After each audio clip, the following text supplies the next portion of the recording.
पिता और पुत्र और पवित्र आत्मा के नाम पर आमीन। जय यीशु। भाइयों और बहनों, पवित्र वचन स्तोत्र ग्रंथ अध्याय 147 पद संज्ञा 3 में कहता है, वह दुखियों को दिलासा देता और उनके गाँवों पर पट्टी बांधता है। वो दुखियों को दिलासा देता है और उनके गाँवों पर पट्टी बांधता है। आज के समय में, इस कोविड के समय में, बहुत सारे लोग ऐसे हैं जो कई तरीके से परेशान हैं, शारीरिक रूप से, आर्थिक रूप से, सामाजिक रूप से। बहुत सारी चुनौतियां हर एक व्यक्ति के सामने हैं। लेकिन मैं समझता हूं कि सबसे ज़्यादा बड़ा चुनौती पारिवारिक जीवन में है। परिवार में तनाव बना हुआ है। परिवार में कई सारे समस्याएं हैं। ये जितने भी समस्याएं शारीरिक, आर्थिक, सामाजिक हैं, इसका असर परिवार में पड़ता है। कई परिवार टूटने के टाइम पे आ गया है। कई परिवार में एक दूसरे को क्षमा करना मुश्किल हो रहा है। कई परिवार में झगड़ा और आपस में जो है संघर्ष है। तो इसीलिए प्रभु कहता है, मैं ऐसे व्यक्तियों को सांत्वना दे रहा हूं और उनके गांवों को वो चंगाई देना चाहता है। तो प्रभु पारिवारिक वर्ष में परिवारों को आशीष देना चाहता है। तो इसलिए हमने ये आध्यात्मिक साधना रखा है, रिट्रीट रखा है जीवन ज्योति आश्रम की तरफ से, कि आप सारे लोग इसमें शामिल हो जाए और हर एक परिवार को प्रभु का आशीष प्राप्त हो। मैं आपको सुझाव देता हूं कि इस आध्यात्मिक साधना में आप लोग अपने परिवार के हर समस्याओं को, दिक्कतों को प्रभु के सामने रखें। प्रभु को समर्पण कर दो। जो भी आप समर्पण करते हैं, प्रभु तभी आपको आशीष दे पाएंगे, तभी आपको चंगाई दे पाएंगे, छुटकारा दे पाएंगे। तो आइए, इस रिट्रीट के द्वारा आप लोग बहुत आशीष, चंगाई और छुटकारा प्राप्त करें और हर एक परिवार में पवित्र आत्मा पूर्ण रूप से बहुतायत में मिले और उनके वरदान आपको प्राप्त हो, ताकि हर परिवार में प्रेम, खुशी और शांति का अनुभव कर पाए। इसके लिए हमने ये जीवन ज्योति की तरफ से ये रिट्रीट का आयोजन किया जा रहा है। इसके लिए हमारे पास काफ़ी सारे मशहूर प्रीचर हैं जो वचन को बांटेंगे आपके साथ और आपकी चंगाई के लिए प्रार्थना करेंगे। लेकिन सहयोग आपके तरफ से होना चाहिए, आपके परिवार के तरफ से, कि आप हर रोज इसका टॉक को आप सुने और बाकी जो चंगाई का प्रार्थना में आप शामिल हो। गवाही आपको बहुत प्रेरणा देने वाले हैं और स्तुति आराधना हर रोज होंगे, जिसमें भी आप लोग भाग लीजिए। तो जैसे कि आपको मालूम है, हर रोज सुबह 6 बजे रिट्रीट का उस दिन का टॉक जीवन ज्योति आश्रम के यूट्यूब में स्ट्रीम किया जाएगा और आप लोग दिन में किसी भी समय उसको देख सकते हैं। तो आप एक भी टॉक मिस ना करें। और हमारा जीवन ज्योति आश्रम में हम लोग आपके लिए प्रार्थना कर रहे हैं। जीवन ज्योति आश्रम में जो आराधना है, आराधना में आप लोगों के लिए प्रार्थना हर रोज किया जा रहा है, एडोरेशन में।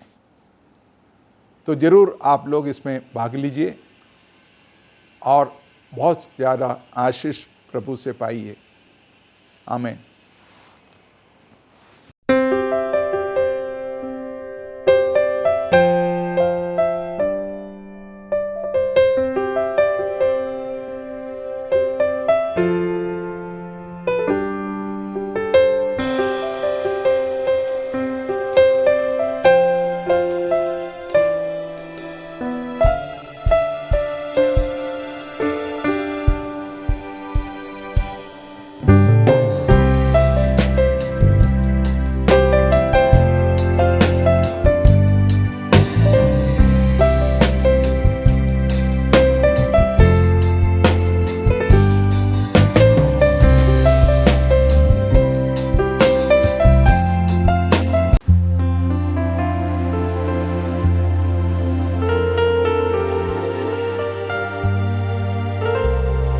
प्यारे भाइयों और बहनों,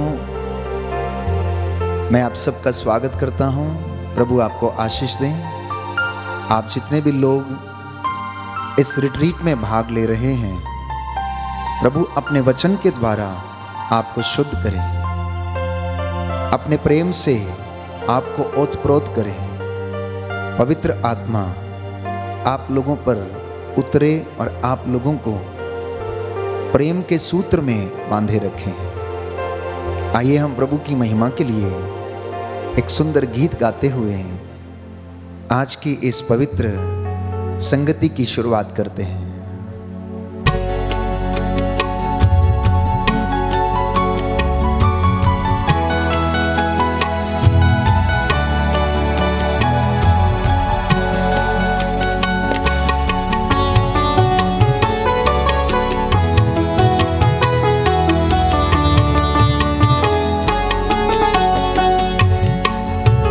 मैं और मेरा घराना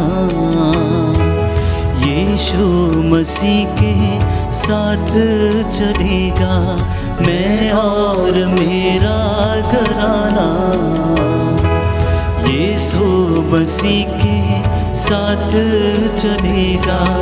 यीशु मसीह से प्यार करेंगे, यीशु मसीह से बातें करेंगे, यीशु मसीह से प्यार करेंगे, यीशु मसीह से बातें करेंगे। मैं और मेरा घराना।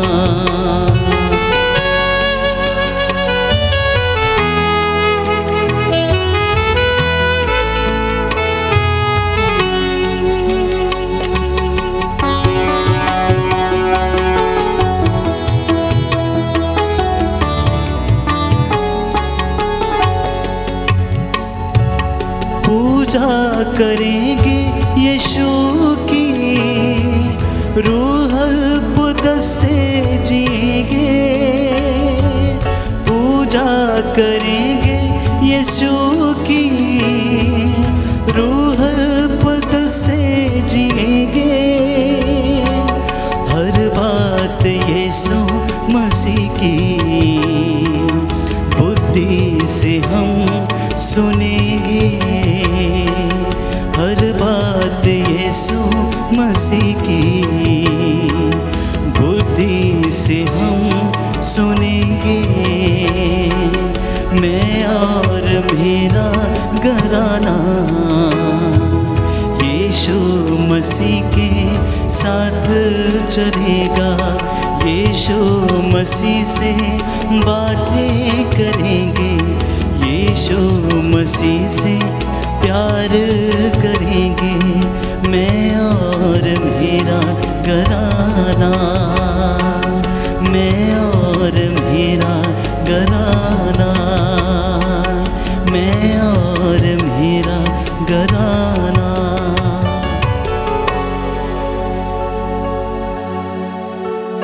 प्रियजनों, परिवार प्रेम का केंद्र है, जहां पर व्यक्ति प्यार करना सीखता है। परिवार में यदि प्रेम नहीं है तो वो परिवार टूट जाता है, बिखर जाता है। यदि परिवार में प्रेम नहीं है तो उस घर में ईश्वर की उपस्थिति नहीं है। मनुष्य प्रेम के लिए बना है और प्रेम के बिना वो नहीं रह सकता है। इंसान एक सामाजिक प्राणी है, इसलिए जब वो समाज में रहता है तो उसे एक दूसरे की भावनाओं की कद्र करना, एक दूसरे को सहन करना, एक दूसरे को क्षमा करना, एक दूसरे से प्रेम करना निहायत ही जरूरी और आवश्यक है। ये प्रेम अनेक प्रकार का है। माता पिता और बच्चों का प्रेम, पति पत्नी का प्रेम, दो प्रेमियों का प्रेम, और जो भक्त ईश्वर से प्रेम करता है, आध्यात्मिक प्रेम। प्यारे भाइयों और बहनों, प्रेम हमारे जीवन में अनेक स्तर पर हम अनुभव कर सकते हैं। बिना प्रेम के इंसान बिल्कुल भी रह नहीं सकता है, जी नहीं सकता है। और यदि इंसान सच्चा प्रेम करता है तो प्रियजनों उसमें त्याग की आवश्यकता है। जब तक व्यक्ति त्याग नहीं करता है तब तक वहां पर प्रेम उत्पन्न नहीं होता है।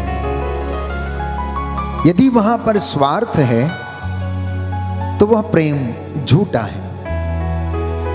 और यह सच्चा प्रेम, त्याग भरा प्रेम ईश्वर से उत्पन्न होता है, क्योंकि बाइबल हमें बताती है कि ईश्वर प्रेम है। यूहन्ना के पहले पत्र अध्याय 4 पद संख्या 7 से 8 में पढ़ते हैं, क्योंकि ईश्वर प्रेम है और प्रेम ईश्वर से उत्पन्न होता है। संत पौलुस प्रेम को परिभाषित करते हैं कुरिन्थियों को लिखते हुए पहले पत्र में अध्याय 13 पद संख्या 4 से 7 में वो कहते हैं कि प्रेम सहनशील है, प्रेम दयालु है, ईर्ष्या नहीं करता, डींग नहीं मार करता, वो लोभी नहीं है, अशोभनीय व्यवहार नहीं करता है, अपना स्वार्थ नहीं खोजता है, वो झुंझलाता नहीं है, बुराई नहीं करता, ना ही बुराई का लेखा रखता है। वो सब कुछ सहन कर लेता है, सब कुछ क्षमा कर देता है, और वह दूसरों के पाप से नहीं, वह सदाचरण से प्रसन्न होता है। प्रेम सब कुछ ढक लेता है, सब कुछ पर विश्वास करता है, सब कुछ की आशा करता है और सब कुछ सह लेता है। मैं समझता हूं कि यदि ये सारे गुण परिवार में और दाम्पत्य जीवन में हैं तो इन परिवारों में लड़ाई झगड़े मनमुटाव नहीं होंगे। ईश्वर का प्रेम उनमें बना रहेगा और परिवार आदर्श परिवार बनेंगे। वहां से पुरोहिताई जीवन के लिए बुलाहटें उत्पन्न होंगी। देश के अच्छे नागरिक बनने के लिए लोग इन परिवारों से निकलेंगे, क्योंकि प्यारे भाइयों और बहनों, परिवार समाज का आईना है, परिवार कलीसिया का आईना है। आपके परिवार को देखकर यह अंदाजा लगाया जा सकता है कि आपकी कलीसिया कैसी है, आपका समाज कैसा है, आपकी कॉलोनी में कैसे लोग व्यतीत करते हैं। ये आपके परिवार को देखकर अंदाजा लगाया जा सकता है। इसलिए किसी ने सच ही कहा है कि समाज का आईना, प्यारे भाइयों और बहनों, परिवार है। तो दाम्पत्य जीवन में प्रेम सामर्थ्य एवं प्रेरणा का स्रोत है। यदि पति पत्नी के भीतर उनके दाम्पत्य जीवन में प्रेम नहीं है तो सब कुछ व्यर्थ है। तो बिना प्रेम के परिवार नहीं बन सकते हैं। तो परिवार का जो ताना बाना जो बुना हुआ रहता है वो प्रेम की धुरी पर बुना हुआ रहता है। मान लीजिए कि यदि दंपति आपस में प्रेम नहीं करते तो अपने बच्चों को वो क्या शिक्षा देंगे? यदि दंपति अपने जीवन में एक दूसरे के साथ लड़ते झगड़ते रहते हैं, स्वार्थ भरी जिंदगी व्यतीत करते हैं, जिसमें पारदर्शिता नहीं है, ट्रांसपेरेंसी नहीं है, आदर नहीं है, सम्मान नहीं है, एक दूसरे के अधीन रहना उन्हें अच्छा नहीं लगता है, तो वो परिवार बिखर जाएगा। तो प्यार अगर उत्पन्न होना है तो परिवार में एक दूसरे को स्वार्थ त्याग कर आत्म त्याग करने की आवश्यकता है। माता पिता को बच्चों को समय देने की आवश्यकता है, तो बच्चों को अपने माता पिता का आदर करने की आवश्यकता है। मैं आप सबसे बातें कर रहा हूं, आपके परिवारों से बातें कर रहा हूं। हालांकि आप विद्वान हैं, पढ़े लिखे हैं, अपने परिवार में रोज आप कुछ ऐसी बातों को अनुभव करते हैं जिनसे आपको खुशी मिलती है, और कभी कुछ ऐसी बातें हो जाती हैं जिनसे आपको दुख मिलता है। ईर्ष्या, द्वेष, नाराजगी, नशा, ड्रग्स, किसी तीसरे व्यक्ति की दखल अंदाजी परिवार में आपको कष्ट पहुंचाती हैं, आपको दुख पहुंचा सकती हैं। तो आज के परिवेश में यदि हम झांक कर देखें, आधुनिक जीवन में यदि हम परिवारों की दशा को देखें, तो कई परिवारों में यह प्रेम है, लेकिन अधिकांशतः इन परिवारों से प्रेम गायब हो चुका है। प्रेम की परिभाषा ही बदल चुकी है, और यह प्रेम शारीरिक आकर्षण तक सीमित रह गया है। यह प्रेम शरीर की वासनाओं की तृप्ति तक सीमित रह गया है। इसलिए जब कोई लव मैरिज करता है तो शुरू शुरू में क्या होता है, युवक और युवती जवान हैं, एक दूसरे की सुंदरता के प्रति आकर्षित होने लगते हैं। और वास्तव में वो एक दूसरे की सुंदरता की ओर आकर्षित होकर दाम्पत्य जीवन के प्रणय सूत्र में बंध जाते हैं। लेकिन कुछ समय के बाद, क्योंकि शरीर तो ढलने लगता है, पहले वो पतला था लेकिन अब वो मोटा हो गया है, हो सकता थायराइड की वजह से शरीर में मोटापा आ गया है, तो अब वो शरीर अच्छा नहीं लगता है। क्योंकि प्रेम की शुरुआत शरीर के आकर्षण से हुई थी, इसलिए वहां पर सच्चा प्रेम नहीं है। तो जैसा मैंने कहा, आज के इस आधुनिक युग में प्रेम की परिभाषा बदल चुकी है। यह शरीर के आकर्षण तक सीमित है, शरीर की वासनाओं की तृप्ति तक सीमित है। तो हमें परिवारों में दो चीजों पर ध्यान देने की आवश्यकता है। सबसे पहला, वासना, और दूसरा लैंगिकता, अर्थात लस्ट एवं सेक्सुअलिटी। अगर व्यक्ति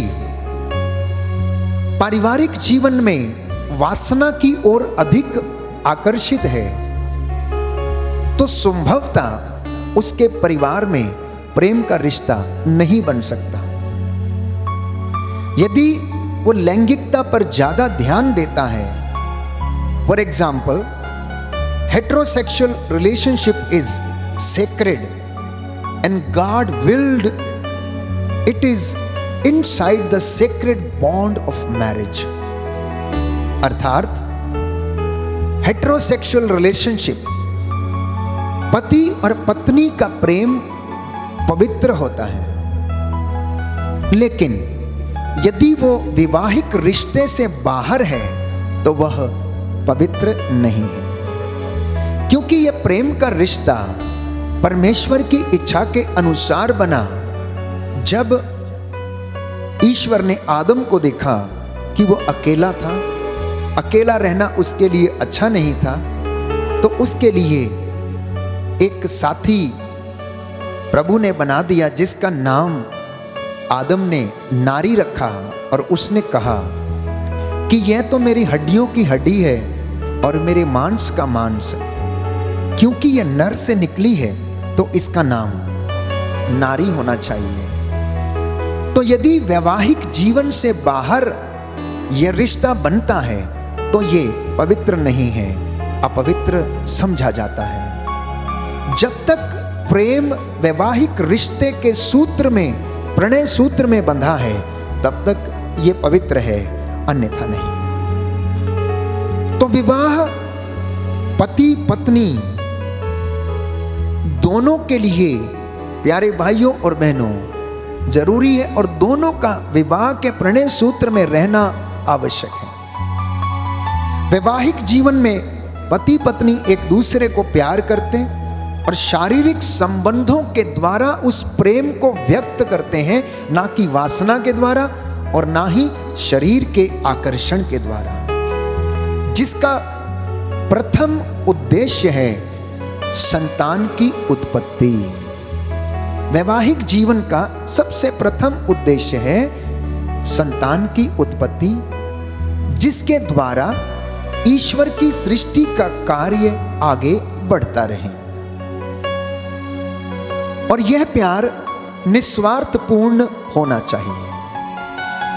इस प्यार में पारदर्शिता का होना अति आवश्यक है, क्योंकि यदि इस जीवन में पारदर्शिता नहीं है, ट्रांसपेरेंसी नहीं है, तो यह रिश्ता सच्चा नहीं है। जैसे मैं कई बार उदाहरण देता हूं कि अगर पति पत्नी दोनों एक दूसरे से सच्चा प्रेम करते हैं, तो फिर एक दूसरे से चीजों को छिपाते क्यों हैं?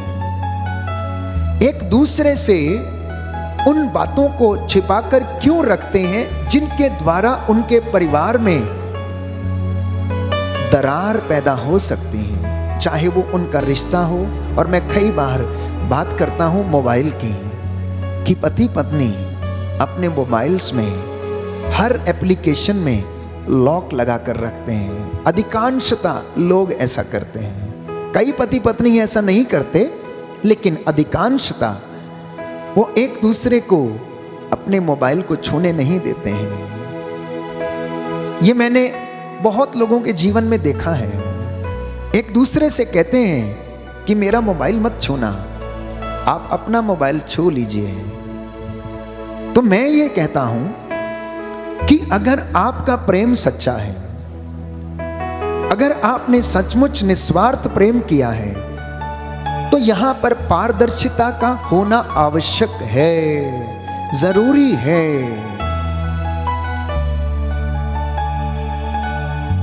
यह जरूरी है कि आप अपने रिश्ते को एक दूसरे के साथ व्यक्त करें, एक दूसरे का आदर करें, एक दूसरे के साथ आप प्रेम व्यवहार से बिना स्वार्थ के एक दूसरे का आदर और सम्मान करें। तो इस प्यार का जीवन संपूर्ण रूप से समर्पित होना चाहिए। अधिकांशतः लोग समर्पित नहीं हो पाते हैं, त्याग नहीं कर पाते हैं। पत्नी बीमार है तो कई बार पति व्यस्त रहता है, क्योंकि वो बाहर जाकर जीविका अर्जित करता है, शाम को थका हारा आता है और घर में बच्चों के लिए और अपने दाम्पत्य जीवन के लिए समय नहीं दे पाता है। तो सबसे पहली जरूरत इंसान को यह है परिवार में कि वह अपने परिवार के प्रति समर्पित रहे। आप दो और आपके दो, आपके माता पिता, आपके इन-लॉज, हर व्यक्ति को त्याग करने की आवश्यकता है। तो ये जो प्रेम आपके दाम्पत्य जीवन में झलकता है, यदि इसमें समर्पण नहीं है, अगर इसमें सैक्रिफाइस नहीं है, तो आप जीवन जीते नहीं, केवल जीवन बिताते हैं। एक बार मैंने एक दंपत्ति से पूछा कि आपका दाम्पत्य जीवन कैसा है, तो वो कहने लगा, फादर जी क्या बताएं, हम जीवन जी नहीं रहे हैं, हम तो केवल जीवन बिता रहे हैं। जीवन जीने में एक अलग मजा है, लेकिन जीवन कट रहा है, बीत रहा है, इसमें कोई मजा नहीं है। जो लोग जीवन को जीना जानते हैं, वो जिंदगी की हर एक परिस्थिति में चाहे वो कैसी भी हो, चाहे वो पारिवारिक हो या विश्वास की जिंदगी हो, आध्यात्मिकता की जिंदगी हो, वो जानते हैं कि उस जीवन को कैसे आनंद उठाया जा सकता है। तो परिवार में सबसे पहले पारदर्शिता का होना अनिवार्य है। Couple needs to have transparency in their life. Children need to have transparency in their life when they deal and when they relate with their parents. और दूसरी बात, परिवार में प्रार्थना का होना अत्यंत आवश्यक है। जिस घर में प्रार्थना नहीं है वो घर बिखर जाता है। मदर तेरेसा ने कहा, The family which prays together stays together. जो परिवार एक साथ मिलकर प्रार्थना करता है, एक मेज पर खाता है, वो कभी टूटता नहीं है। लेकिन आधुनिक युग में हम देखते हैं मम्मी कई बार अलग बैठकर खाती है तो पापा कहीं अलग बैठकर खाता है, बेटा अपनी प्लेट लेकर पार्लर में बैठकर खाता है, टीवी के सामने बैठकर खाता है, तो बेटी अपने कमरे में बैठकर खाती है। कई परिवारों की ये दुर्दशा है। तो वो परिवार एक नहीं है। जब मन चाहा खा लिया, जब मन चाहा घर में आ गए, तो प्रेम कैसे पनपेगा? प्रेम का पौधा कभी बढ़ नहीं सकता है। अगर आप चाहते हैं कि प्रेम आपके परिवार में बढ़े, आपके जीवन में चंगाई आए, शांति आए, तो पारिवारिक प्रार्थना का होना अत्यंत आवश्यक है।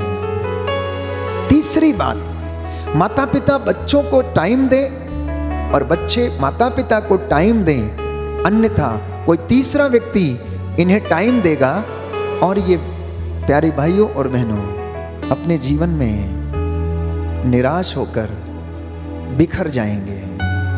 जब कोई तीसरा व्यक्ति इन्हें समय देना शुरू कर देगा तो परिवार में बाधा उत्पन्न होने लगेगी, अनेक प्रकार के मनमुटाव, अनेक प्रकार के शक पैदा होने लगेंगे और रिश्ते हो सकता है अपवित्र हो जाएं। चौथी बात, विचारों का आदान प्रदान होने की आवश्यकता है। कई परिवारों में विचारों का आदान प्रदान नहीं होता है, एक दूसरे को सहन नहीं कर पाते हैं, कुछ बोलो तो समझते नहीं हैं, जिद करते हैं। पिता 10,000 रुपए महीना कमाता है और बेटा कहता है कि मुझे 1 लाख की मोटरसाइकिल चाहिए। तो विचारों का आदान प्रदान नहीं है, एक दूसरे को समझते नहीं है, तो कैसे वहां पर शांति बनी रहेगी? पांचवी बात, माता पिता को रोल मॉडल बनने की आवश्यकता है। अगर माता पिता अपने बच्चों के लिए रोल मॉडल बनेंगे, अच्छा जीवन व्यतीत करेंगे, तो आपके बच्चे अन्य लोगों को रोल मॉडल नहीं बनाएंगे। My dear people of God, मेरे प्रियजनों, अगर परिवारों को शुद्ध होना है, चंगे होना है, आदर्श बनना है, तो माता पिता को सर्वप्रथम ये कार्य अपने जीवन में करने की आवश्यकता है, क्योंकि परिवार प्रथम पाठशाला है।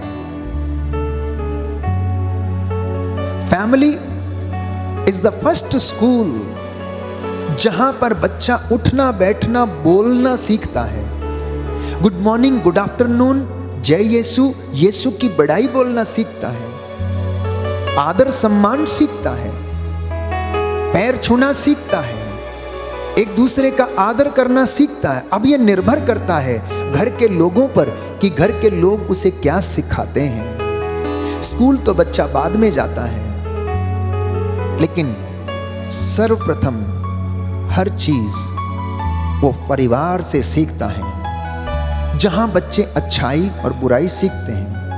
संस्कारों का ज्ञान माता पिता उसे प्रदान करते हैं, तो जो संस्कार माता पिता के जीवन में है वही संस्कार बच्चे के जीवन में भी आएंगे।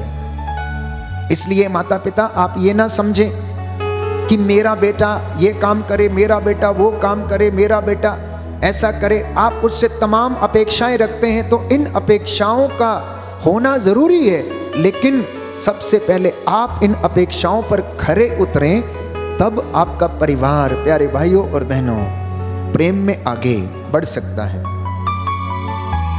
एक विशेष बात, टीचर अर्थात शिक्षक केवल किताबी ज्ञान देता है और उस किताबी ज्ञान से बच्चा अपनी जीविका अर्जित कर पाता है, लेकिन माता पिता जीवन में आदर्श व्यक्ति बनने का ज्ञान देते हैं।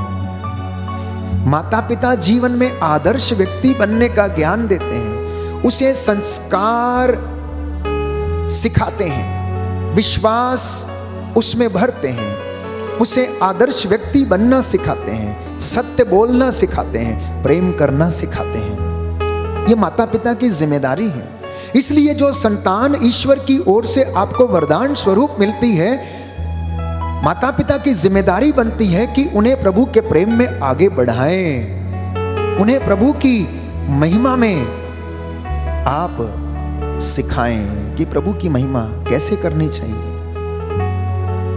उन्हें नैतिक शिक्षा, नैतिक मूल्यों, धार्मिक मूल्यों को सिखाने की जिम्मेदारी सबसे पहले माता पिता की है, फिर शिक्षक की और उसके बाद समाज की।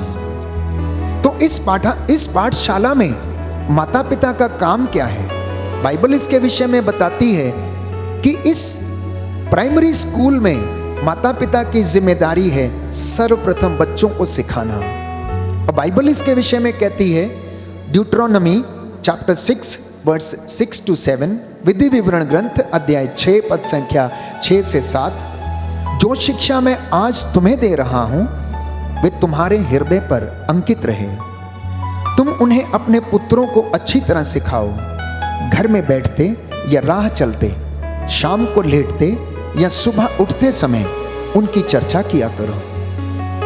जो शिक्षा प्रभु कहता है मैं तुम्हें दे रहा हूं, इनकी चर्चा तुम अपने घर में किया करो, अपने पुत्र पौत्रों को सिखाओ, ये तुम्हारे हृदय पर अंकित रहें। रास्ते में चलते समय, शाम को लेटते समय, सुबह उठते समय अपने बच्चों के साथ तुम इसकी चर्चा किया करो, और आपका बच्चा कभी भी भटकेगा नहीं, आपका बच्चा कभी भी आपसे दूर नहीं जाएगा, आपका बच्चा आपसे प्रेम करेगा और सदा इस सत्य के रास्ते पर चलेगा।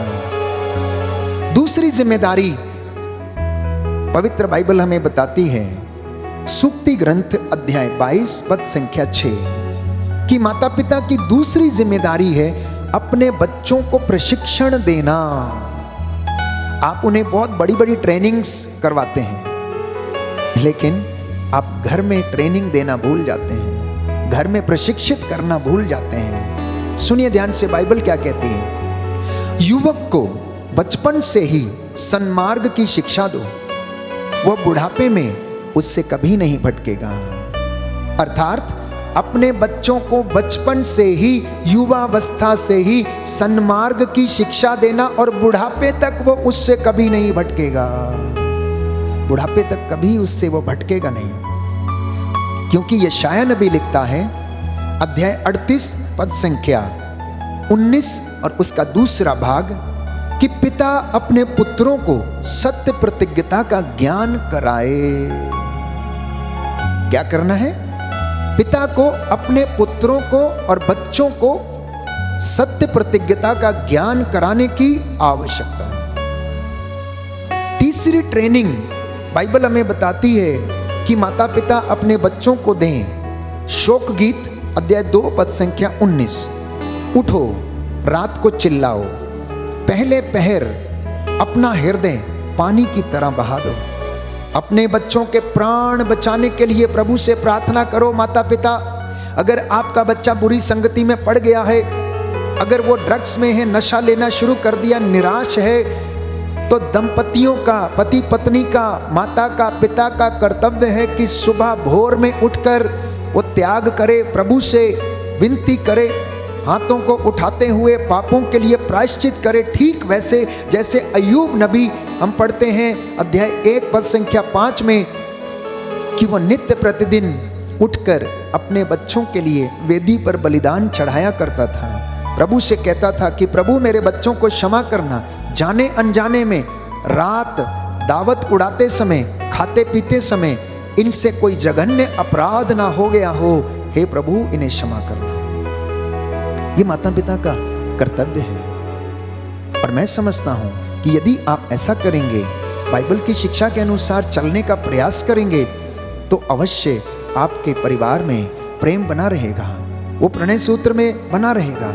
यूं तो तमाम बातें मैं आपसे बता सकता हूं, लेकिन इन चंद क्षणों में बाइबल हमसे क्या चाहती है, एक परिवार में प्रेम की भूमिका क्या है, प्रेम क्या करता है, प्यारे भाइयों और बहनों, इसे समझने की आवश्यकता है। तीसरी बात, बच्चों के लिए माता पिता चीजों को उपलब्ध कराएं। जैसा कि वचन में हम पढ़ते हैं, कुरिन्थियों का दूसरा पत्र अध्याय 12 पद संख्या 14, कि माता पिता बच्चों को खिजाया ना करें, बल्कि उन्हें हर चीज मुहैया कराएं जो उनके जीवन के लिए आवश्यक है। यह माता पिता की जिम्मेदारी है। यदि आप नहीं देंगे तो बच्चा क्या करेगा? या तो चोरी करेगा, या अपने मित्र से उधार लेगा, और बदले में वो किसी न किसी बुरी संगति में फंस जाएगा और अपना जीवन और अपने शरीर की पवित्रता शायद वो खो बैठे। चौथी बात, माता पिता को अगर अपने परिवार को प्रेम में बनाए रखना है, nurture your children with love, with patience, ईमानदारी, वफादारी, सौम्यता और प्रज्ञा के साथ अपने बच्चों की देखभाल करें। अर्थात अपने बच्चों की, अपने परिवार की देखभाल आपको ईमानदारी, वफादारी, सौम्यता और प्रज्ञा के साथ करने की आवश्यकता है। पांचवी बात, बच्चों पर नियंत्रण रखने की आवश्यकता है। अगर आप नियंत्रण नहीं रखेंगे तो प्रियजनों, आप अपने बच्चों को खो देंगे, वो आपकी अधीनता स्वीकार नहीं करेगा। इसलिए बचपन से ही उसे छड़ी लगाएं, क्योंकि जो व्यक्ति अपने बच्चों को छड़ी नहीं लगाता, वो उसके लिए, प्यारे भाइयों और बहनों, पाप का कारण बन जाता है। तो पहला तिमोथी अध्याय 3 पद संख्या 4 में प्रभु का वचन कहता है कि माता पिता अपने बच्चों पर नियंत्रण रखें। छठवीं बात, बच्चों को प्यार करें। क्या करें? बच्चों को प्यार करें। प्यार करना जरूरी है, लेकिन डांटना भी जरूरी है। जब आप उन्हें प्यार करेंगे और डांटेंगे भी, तो आप उनसे प्रेम करते हैं, आप उनके दुश्मन नहीं हैं। हर माँ बाप चाहता है कि उसका बच्चा अच्छे कार्य करे, अच्छे नंबरों से पास होए, उनका नाम रोशन करे। तो इसके लिए प्यारे भाइयों और बहनों, उन्हें ट्रेनिंग की आवश्यकता है। आप अपने बच्चे को मिलिट्री ट्रेनिंग के लिए भेजते हैं, पायलट की ट्रेनिंग के लिए भेजते हैं, आर्मी की ट्रेनिंग के लिए भेजते हैं। वहां पर उनको कैसे अनुशासित करने के लिए कितनी ट्रेनिंग दी जाती है जानते हैं आप? जहां पर उन्हें चोटें भी लगती हैं और वो कभी भी अपने अनुशासन से पीछे नहीं हटते हैं। जिंदगी भर एक मिलिट्री मैन, एक आर्मी मैन अपने जीवन में उस अनुशासन को भूलता नहीं। वो सुबह 4 बजे उठता है, अपनी दिनचर्या को करने के बाद पूजा पाठ करता है और दिन भर के कामों को करता है। लेकिन जिस व्यक्ति को ट्रेनिंग नहीं दिया गया हो, तो प्यारे भाइयों और बहनों, वो क्या करेगा? बच्चों को प्रशिक्षण देने की आवश्यकता है। यदि आप चाहते हैं कि आपके बच्चों से आपको प्रेम मिले, आपको सहायता मिले, तो उन्हें ट्रेनिंग की आवश्यकता है, बच्चों को सुधारने की आवश्यकता है। सूक्ति ग्रंथ अध्याय 13 पद संख्या 24, जो छड़ी नहीं लगाता वो अपने पुत्र का शत्रु है। जो माँ बाप अपने बच्चों को छड़ी नहीं लगाते, वो अपने बच्चों के शत्रु हैं। जो पुत्र को प्यार करता है, बाइबल बताती है कि वो दंड देने से नहीं हिचकता। इसलिए ये दंड बचपन में देना, बड़े होने के बाद नहीं। पौधा एक बार बड़ा हो गया, अगर आप उसको सीधा करने की कोशिश करते हैं तो वो टूट जाता है। बचपन से ही बच्चे को सन्मार्ग की शिक्षा देना। सूक्ति ग्रंथ अध्याय 19 पद संख्या 18, अपने पुत्र को दंड दो, इसमें उसका कल्याण है, और उसकी मृत्यु के कारण तुम लोग मत बनो प्रिय माता पिता। और आपको कभी दुख नहीं मिलेगा। अनेक दंपतियों की शिकायत है, फादर मेरा बेटा बात नहीं करता, फादर मेरी बेटी बात नहीं करती, फादर इसे समझाइए। दोस्तों के साथ बुरी संगति में है, क्योंकि बचपन से आपने उसे कभी समझाया नहीं। बचपन में ही उसे आपने बिना लगाम के घोड़े की तरह छोड़ दिया। बाइबल हमें बताती है कि घोड़े को नियंत्रण करने के लिए उसके मुंह में लगाम डालनी पड़ती है, और जब वो ट्रेन हो जाता है तो वो अपनी दिशा पर चलता है। वैसे ही प्यारे भाइयों और बहनों, हमारे जीवन में माता पिता को अपने बच्चों को प्रशिक्षण देने की आवश्यकता है। सूक्ति ग्रंथ अध्याय 22 पद संख्या 15, नवयुवक के हृदय में जो मूर्खता घर कर गई उसे अनुशासन की लाठी निकाल देगी। देखिए सुंदर वचन है कि अगर युवक और युवती के जीवन में, मन में, दिमाग में मूर्खता घर कर गई है तो उसे अनुशासन की लाठी जो है वो निकाल देगी और उस बच्चे का जीवन सुधर जाएगा और जीवन में वो धोखा नहीं खाएगा। Book of Proverbs chapter 23 verse 13, युवक को दंड देने से मत हिचको, छड़ी लगाने से वो मरेगा नहीं परंतु उसका जीवन सुधर जाएगा, उसका जीवन बन जाएगा। इसके साथ ही बच्चों को इंस्ट्रक्शन देने की आवश्यकता है। यदि आप चाहते हैं कि आपके परिवार प्रेम में बढ़े, आपका परिवार उन्नति करे, आपका परिवार आदर्श क्रिस्तीय परिवार बने, तो बाइबल की इन बातों को जानने, सुनने, समझने, चरित्रार्थ करने की आवश्यकता है। तो बाइबल हमें बताती है, book of Proverbs chapter 22 verse 6, उन लोगों के समान मत बनो जो दूसरों की जमानत देते और कर्जदारों की जिम्मेदारी लेते हैं। कहीं ऐसा ना हो कि चुकाने के लिए तुम्हारे पास पैसा ना हो और तुम्हारा विस्तार रुक जाए, तुम्हारी उन्नति रुक जाए। ऐसे लोगों की जमानत मत लो। ऐसे लोगों की सेवा करने में कोई भी आनंद नहीं आता है, वरन अपने बच्चों को आप अच्छी शिक्षा देना। ध्यान रखना प्यारे भाइयों और बहनों कि परिवार का मूलभूत आधार प्रेम है। अगर प्रेम नहीं है तो उस घर में ईश्वर नहीं है। जिस घर में प्रार्थना नहीं है वो घर बिखरा हुआ है। वहां पर लोग अलग अलग स्वार्थपरता का जीवन बिताते हैं। उनकी भाषा कैसी होती है? ये मेरा है, ये तेरा है, तुम इतना कमाते हो, मैं इतना कमाता हूं। उनकी भाषा में हमारा शब्द नहीं है प्यारे भाई और बहनों। इसलिए आज के बाद ये तेरा मेरा छोड़कर सब लोग हमारा कहना सीखें कि ये हमारा है। पति पत्नी में तेरा मेरा नहीं, हमारा शब्द का इस्तेमाल होने की आवश्यकता। और जब आप ऐसा करेंगे तो खुद ब खुद आपका परिवार प्यारे भाइयों और बहनों आदर्श मसीही परिवार बनेगा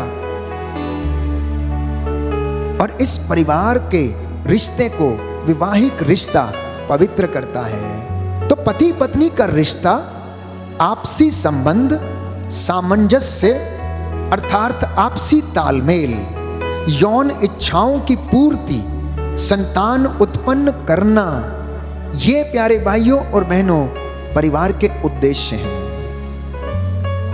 ईश्वर ने वैवाहिक रिश्ता इसीलिए बनाया ताकि इंसान व्यभिचार से दूर रहे। व्यभिचार की आशंका के कारण समाज में यह रिश्ते का होना अनिवार्य है, अन्यथा व्यभिचार को कोई रोक नहीं सकता है।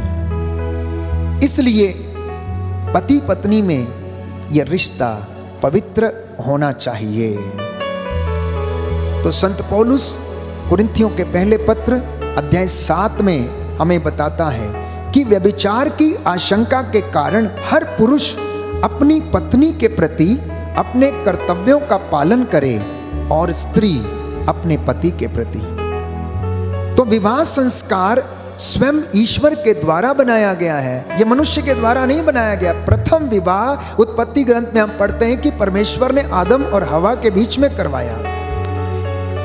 सृष्टि का कार्य जिसके द्वारा आगे बढ़ता रहे, इसलिए प्रभु ने उनसे कहा फलो फूलो और पृथ्वी पर फैल जाओ और उसे अपने अधीन कर लो। उत्पत्ति ग्रंथ अध्याय 1 पद संख्या 28।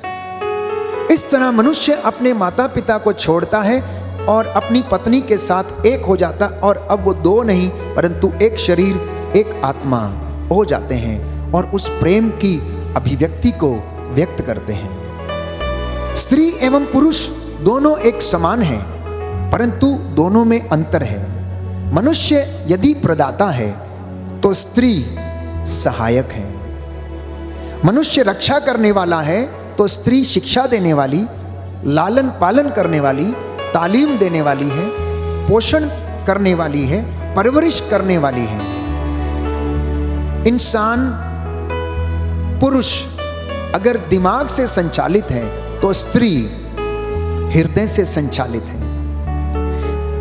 पुरुष यदि असंवेदनशील है तो स्त्री बहुत ही ज्यादा संवेदनशील है, अर्थात इमोशनल है। If man is not emotional, the woman is very much emotional. वो अपने हृदय से काम लेती है। पुरुष कई बार दिमाग से काम लेता है तो स्त्री हृदय से काम लेती है, लेकिन दोनों एक दूसरे के पूरक हैं। Both are complementary to each other. एक दूसरे के बिना दोनों अधूरे हैं और गाड़ी के दो पहियों के जैसे हैं, जिसमें एक में अगर हवा कम है तो गाड़ी का बैलेंस खराब होने लगता। ठीक वैसे ही प्रियजनों, अगर पति पत्नी में थोड़ा बहुत भी कमी है, घटी है, तो उन दोनों में पारिवारिक रिश्ते में बैलेंस नहीं बनता है। मैं अनेक बार लोगों से कहता हूं, विशेष तौर पर दंपतियों से, कि वैवाहिक जीवन की असली शुरुआत 50 वर्ष की उम्र के बाद होती है। उसके पहले तो यूं ही हंस खेल के लोग जीवन बिता देते हैं। बच्चों का पालन पोषण करना, उनको अच्छी नौकरियों दिलाना, अच्छे पदों पर उन्हें पदस्थ करना, और जब बच्चे अपनी अपनी नौकरी मिल जाती है, शादी हो जाती है, घर छोड़कर चले जाते हैं, जब पति पत्नी अकेले रह जाते हैं, तब उन्हें पता लगता है कि उनके वैवाहिक जीवन का मोल क्या है। एक दूसरे की संगति के लिए तरसते हैं, अकेलापन महसूस करते हैं, तब उन्हें पता लगता है कि वास्तव में दाम्पत्य जीवन का अर्थ क्या है। आप अपने आप से पूछ के देखिए, जिनकी उम्र लगभग 60 वर्ष हो गई है, कि आप कितनी बार अपने आप को अधूरा महसूस करते हैं जब आपके बच्चे, आपकी बेटी, आपका बेटा, आपके नाती पोते आपसे दूर रहते हैं, घर में आप दोनों रहते हैं, तो आपको कैसा महसूस होता है।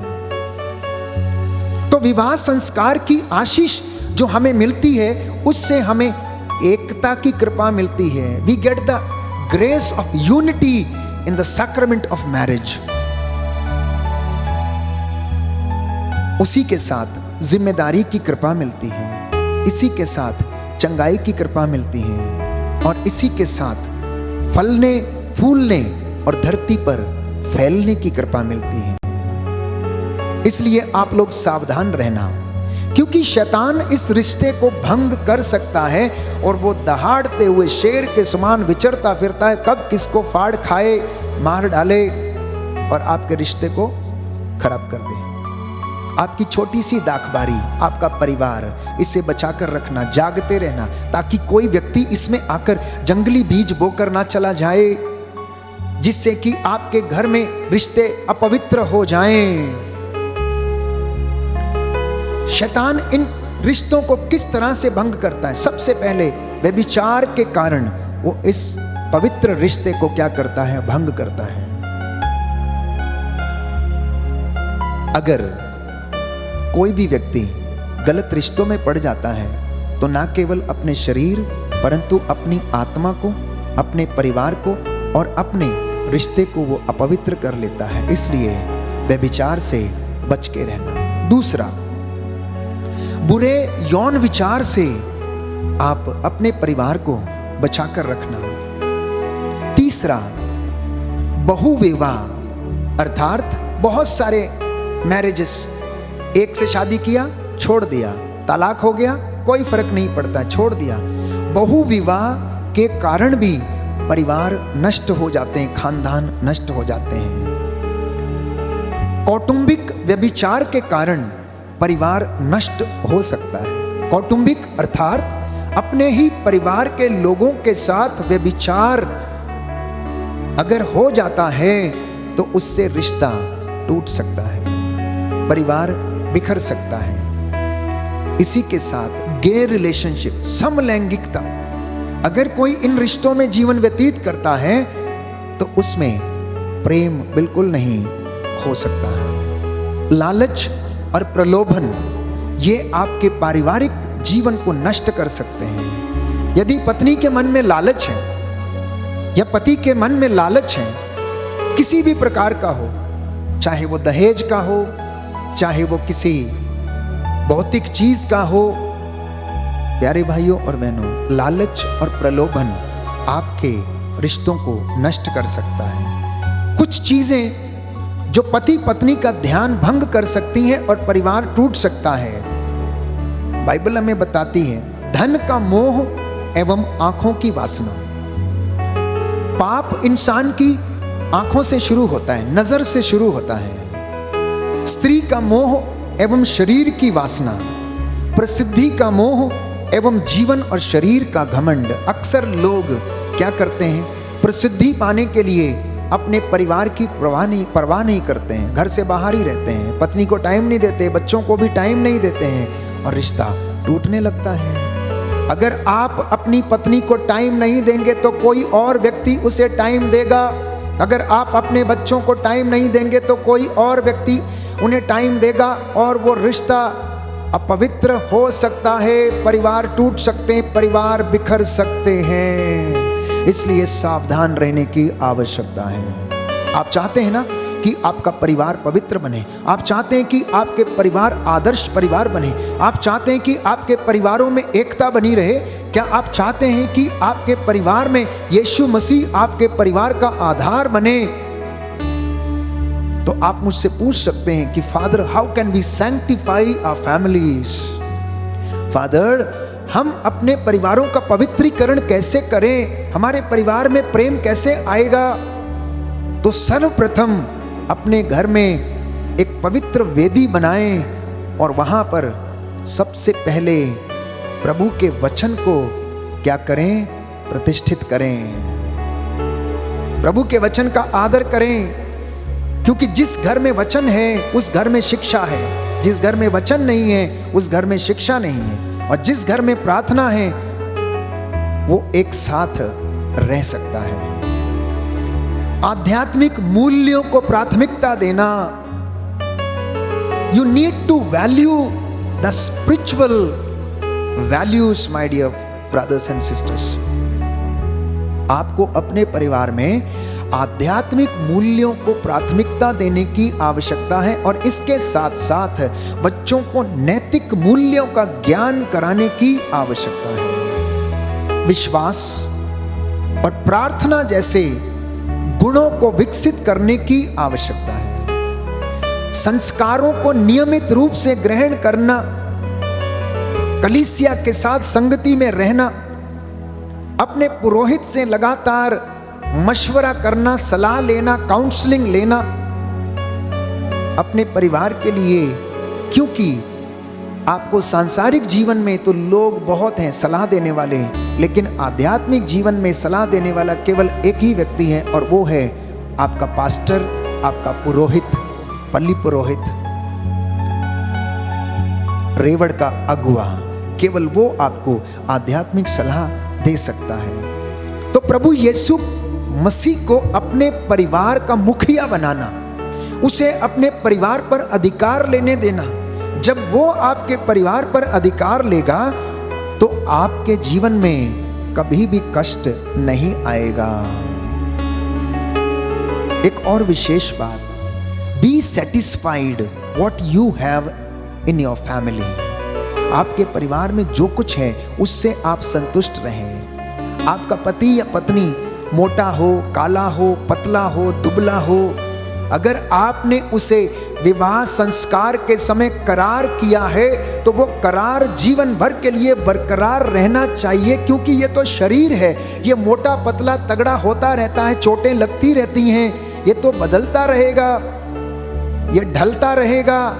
आज ये सुंदर है तो कल इसमें झुर्रियां आने लगेंगी, तो इसका मतलब ये नहीं कि आपका प्यार कम हो जाए। No my dear brothers and sisters, जो करार आपने कर लिया, जो वादा आपने कर लिया, अंतिम सांसों तक वो करार बना रहना चाहिए। मैं आपको वादा करता हूं आपके परिवार में प्रेम बना रहेगा। जैसा कि आज हम प्रेम की बात कर रहे थे, क्योंकि प्रेम परिवारों का आधार स्तंभ है, मूलभूत आधार है, परिवारों का केंद्र बिंदु है, और इसी के इर्द गिर्द परिवार का ताना बाना बुना जाता है। त्याग भरा जीवन बिताना, live a life of sacrifice. कभी कभी रीति रिवाजों के चलते पति पत्नी की सेवा नहीं कर पाता है। हर परिस्थिति में चाहता है कि केवल पत्नी ही पति की सेवा करे। पत्नी अगर बीमार है तो पति का फर्ज बनता है, अगर कोई नहीं है तो पति उसकी सेवा करे, क्योंकि दुख में सुख में हर हालत में वो उसका संगी और साथी है। ना तो पुरुष बड़ा है और ना स्त्री बड़ी है, दोनों एक दूसरे के पूरक हैं। दोनों को एक दूसरे का आदर और सम्मान करने की आवश्यकता है। दोनों, मैंने कहा, गाड़ी के पहिए के समान है। एक में अगर हवा कम होती है गाड़ी के पहिए में तो बैलेंस नहीं होता, ठीक वैसे ही घरेलू हिंसा से बचें, शारीरिक शोषण से बचें, एक दूसरे के शरीर की इज्जत करें, respect the bodies of each other. अगर कोई बीमार है तो जरूरी नहीं है कि शारीरिक संबंध बनाने की आवश्यकता है। एक दूसरे की मनोभावनाओं की, एक दूसरे के इमोशंस की आपको कदर करने की आवश्यकता है प्रियजनों। और देखिए कि आपके परिवार में सुकून रहेगा, शांति रहेगी, प्रेम रहेगा, आदर बना रहेगा, आत्म त्याग बना रहेगा, और आप स्वार्थ से नहीं निस्वार्थ भाव से एक दूसरे के लिए जिएंगे। इसलिए त्याग भरा जीवन जीना, आदर सम्मान एवं सेवा भाव के साथ जीवन जीना, एक दूसरे को पवित्र करने वाला प्यार प्रदर्शित करना, अपवित्र करने वाला नहीं। पति पत्नी एक दूसरे को खिलौना नहीं समझना।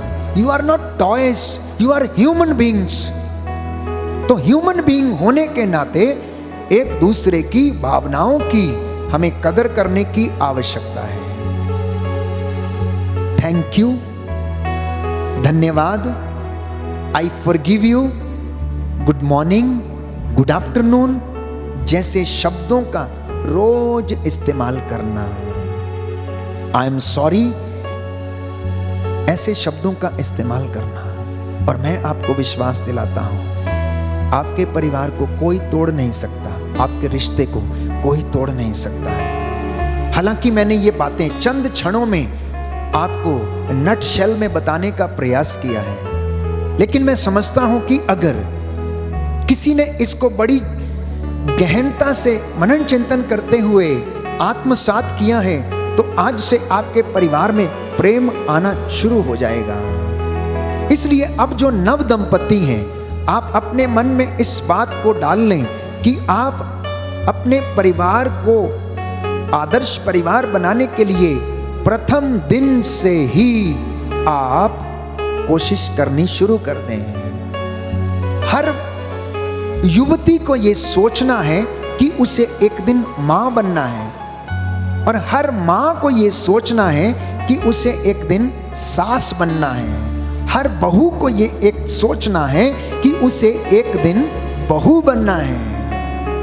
हर युवक को यह सोचना है कि वह एक दिन पिता बनेगा, और हर पिता को यह सोचने की आवश्यकता है कि वह एक दिन ससुर बनेगा, दादा बनेगा, नाना बनेगा। जब आप इन बातों की अभिव्यक्ति करते रहते हैं तो प्रियजनों,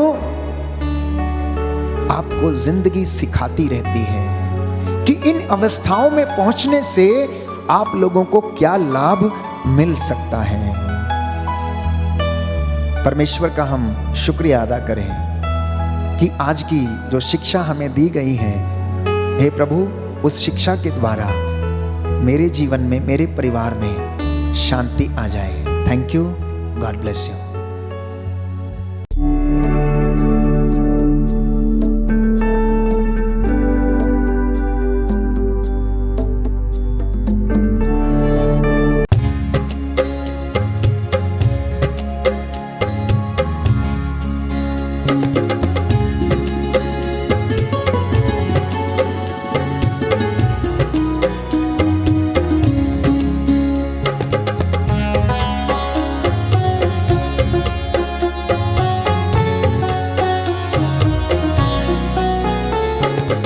आराधना पिता, आराधना, आराधना यीशु, आराधना, आराधना पिता, आराधना, आराधना यीशु, आराधना, आराधना आत्मा, आराधना, आराधना तेरी, आराधना, आराधना आत्मा, आराधना, आराधना तेरी, आराधना करो दिल से तेरी आराधना, करो दिल से तेरी आराधना, पूरे मन से गाओ तेरी सना, पूरे मन से गाओ तेरी सना। आराधना पिता, आराधना, आराधना यीशु, आराधना, आराधना आत्मा, आराधना, आराधना तेरी, आराधना।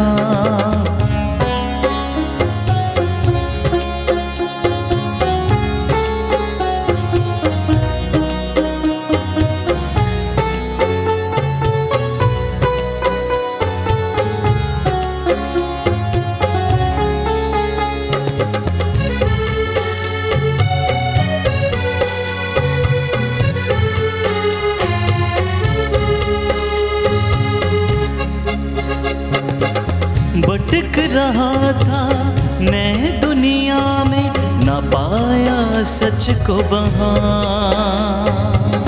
भटक रहा था मैं दुनिया में, न पाया सच को वहाँ।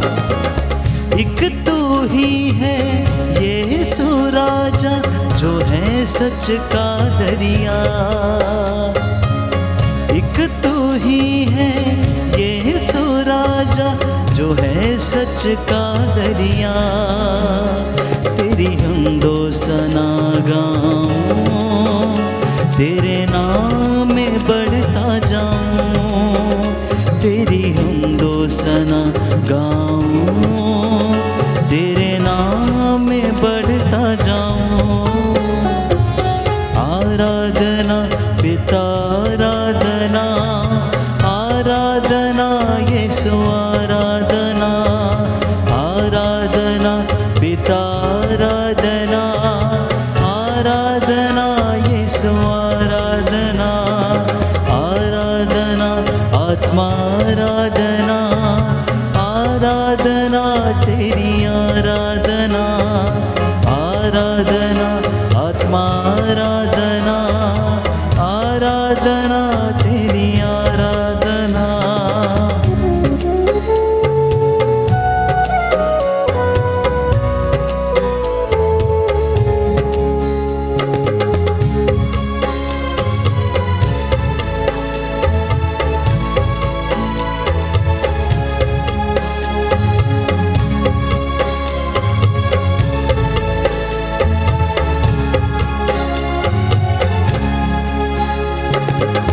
इस दुनिया को तूने बनाया, सब चीजों को तूने सजाया। इस दुनिया को तूने बनाया, सब चीजों को तूने सजाया। धरती अंबर सब मिल गाए, पेड़ पौधे और नदियाँ। धरती अंबर सब मिल गाए, पेड़ पौधे और दिया,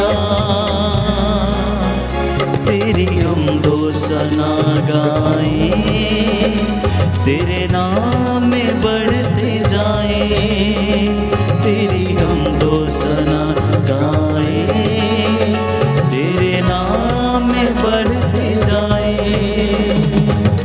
आराधना पिता आराधना, आराधना यीशु आराधना, आराधना पिता आराधना, आराधना यीशु आराधना, आराधना आत्मा आराधना, आराधना तेरी आराधना, आराधना आत्मा आराधना, आराधना तेरी आराधना, आराधना पिता आराधना, आराधना यीशु आराधना। विश्वास के साथ आराधना पिता आराधना, आराधना यीशु आराधना। विश्वास के साथ आराधना आत्मा आराधना, आराधना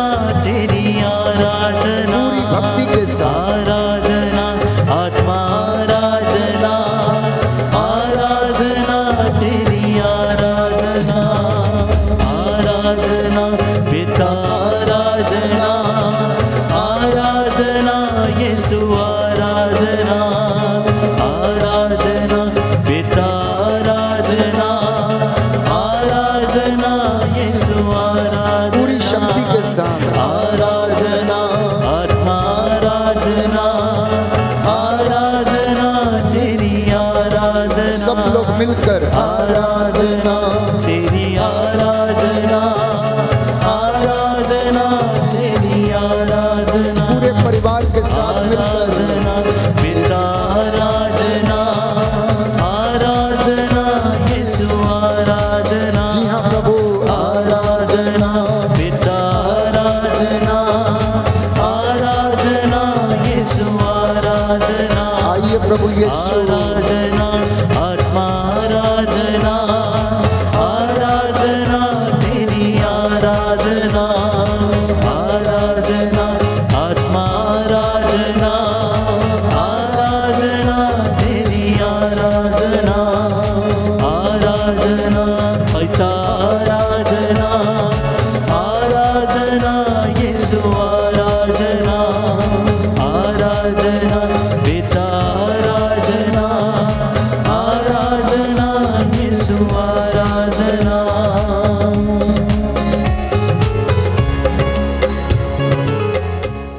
हालेलुया हालेलुया। यीशु की स्तुति हो, यीशु की स्तुति हो, यीशु को धन्यवाद, यीशु को धन्यवाद, यीशु की आराधना हो, यीशु की आराधना हो, यीशु की महिमा हो, यीशु की महिमा हो, यीशु को धन्यवाद। यीशु को धन्यवाद। ईसा ने उत्तर दिया, ईसा ने उत्तर दिया, जो मुझे प्यार करेगा जो मुझे प्यार करेगा वह मेरी शिक्षा पर भी चलेगा, वह मेरी शिक्षा पर भी चलेगा। मेरा पिता उसे प्यार करेगा मेरा पिता उसे प्यार करेगा, और हम उसके पास आकर और हम उसके पास आकर उसमें निवास करेंगे। उसमें निवास करेंगे। हालेलुया। हालेलुया। प्रभु कहता है, प्रभु कहता है, मैं वो प्रभु हूँ मैं वो प्रभु जो हूँ, तुम्हें स्वस्थ करता हूँ। जो तुम्हें स्वस्थ करता हूँ। तुम अपने प्रभु ईश्वर की तुम अपने प्रभु ईश्वर की सेवा करोगे, सेवा करोगे, और वह तुम्हें सुरक्षित रखेगा, सुरक्षित रखेगा। तुम्हारे अन्न जल को तुम्हारे अन्न जल को आशीर्वाद देगा, आशीर्वाद देगा, और बीमारियां तुमसे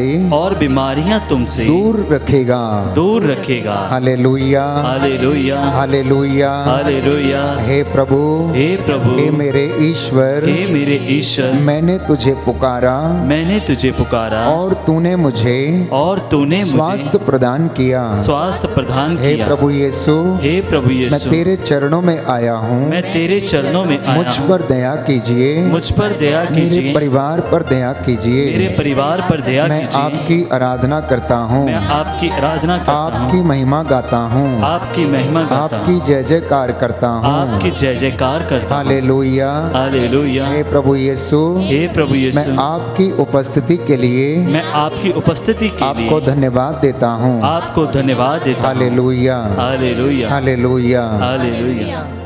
प्रियजनों, प्रभु यीशु की सामर्थ्यवान और जीवित उपस्थिति में इस वक्त हम बैठे हुए हैं।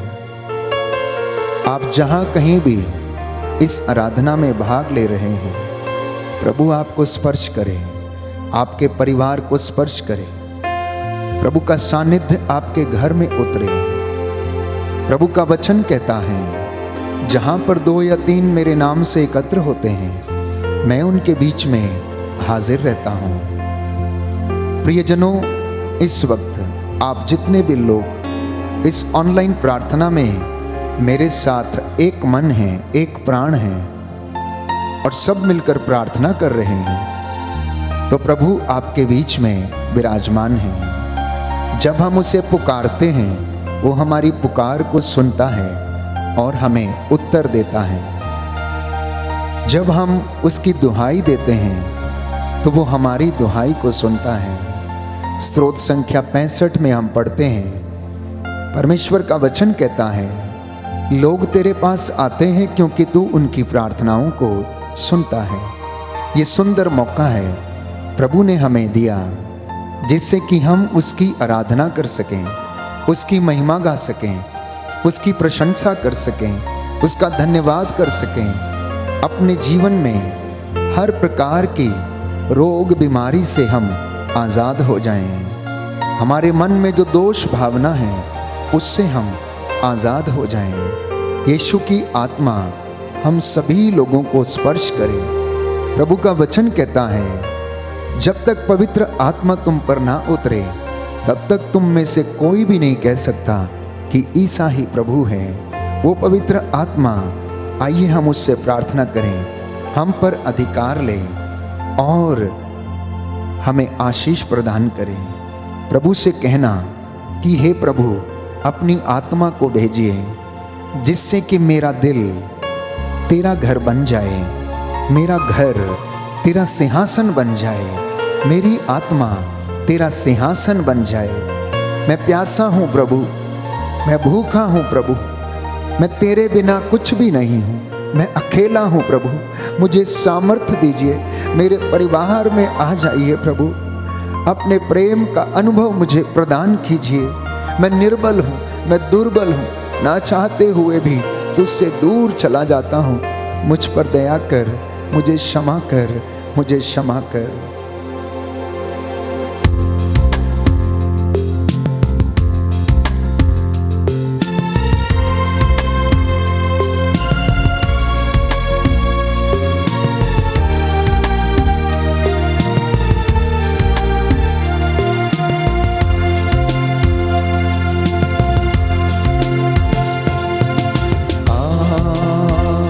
आत्मा अभी जा, आत्मा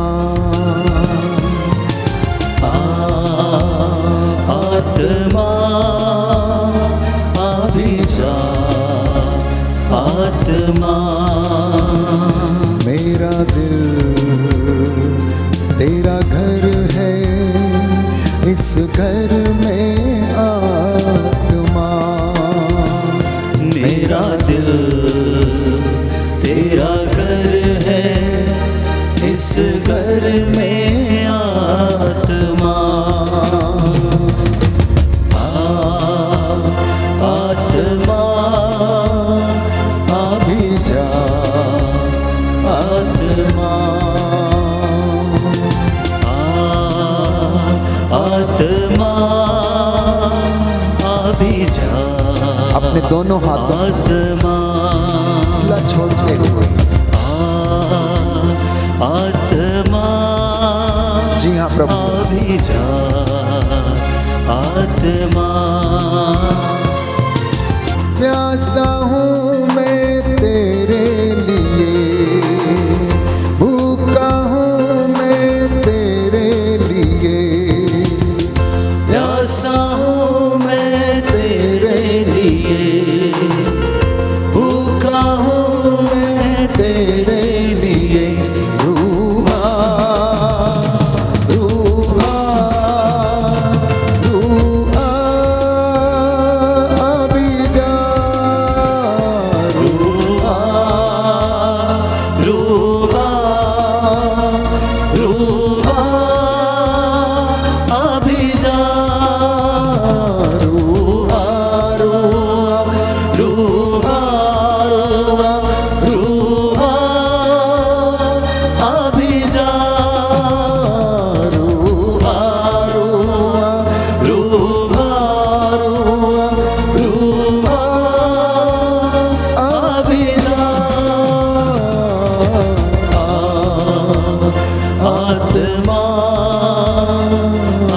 भाइयों और बहनों, यीशु की आत्मा हमारे परिवार में, हमारे जीवन में अधिकार ले। वो सत्य का आत्मा प्रभु कहता, जब तुम पर उधर आएगा तो तुम्हें स्वतंत्र कर देगा। तुम भिन्न भिन्न भाषाएं बोलने लगो, तुम सबके सब उसके सानिध्य से भर जाओगे। वो सत्य की आत्मा तुम्हें सत्य के विषय में समझा देगी। इसलिए वो पवित्र आत्मा आपके परिवारों में इस वक्त छा जाएगी। आप में से एक एक व्यक्ति को अपने अधिकार में ले लें और आपके जीवन में सामर्थ्य, चंगाई, शांति और प्रेम को भर दे।